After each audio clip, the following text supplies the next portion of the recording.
Ce sommet, Madagascar l'a voulu. Madagascar l'a demandé. Madagascar l'a gagné. Et pourquoi? Parce que Madagascar a envie aussi de recevoir le monde. Quel pays refuserait d'accueillir en son sol le monde? Madagascar rassemblera ici 80 chefs d'État et de gouvernement avec des délégations conséquentes. Cela ne va pas sans retomber. Je vous dirais que être refermé sur soi-même, c'est se priver de possibilités justement d'amener le monde à soi, d'engager aussi nos aspirations vers des partenaires, des investisseurs. Il y aura à ce sommet des gens invités qui sont capables aussi d'accompagner Madagascar sur ses aspirations.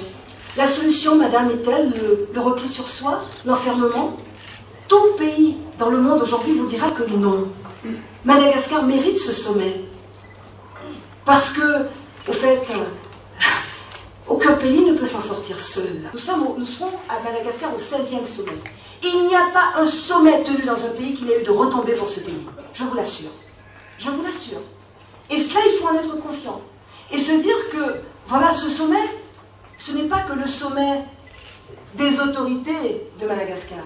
C'est le sommet d'un peuple, c'est le sommet d'une région, c'est le sommet de la francophonie, c'est le sommet de peuples ensemble, rassemblés, volontaires.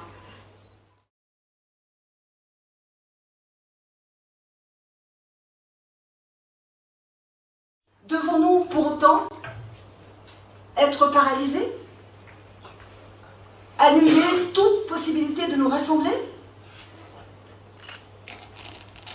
C'est ça la question que nous devons nous poser. Si nous faisons cela, nous leur donnons raison. Nous capitulons. Je pense qu'il faut davantage, au contraire, saisir toutes les occasions de nous rassembler pour parler ensemble de stratégies communes face à ce péril et face à cette menace. Dès le sommet de Dakar, le 15e sommet, l'Organisation internationale de la francophonie, ses chefs d'État et de gouvernement ont pris une position claire face à la menace terroriste. Est-ce que nous dirions aux Nations Unies d'arrêter leur grand rassemblement? Est-ce que c'est ce que nous voulons? Ce que j'ai vu ici, j'ai vu, oui, des forces policières professionnelles. Je les ai vues. On peut certainement avoir des raisons, oui, de critiquer. Il faut, lorsque les choses ne fonctionnent pas, le dire et s'assurer que son point de vue compte aussi pour l'amélioration des services, des dispositifs de sécurité.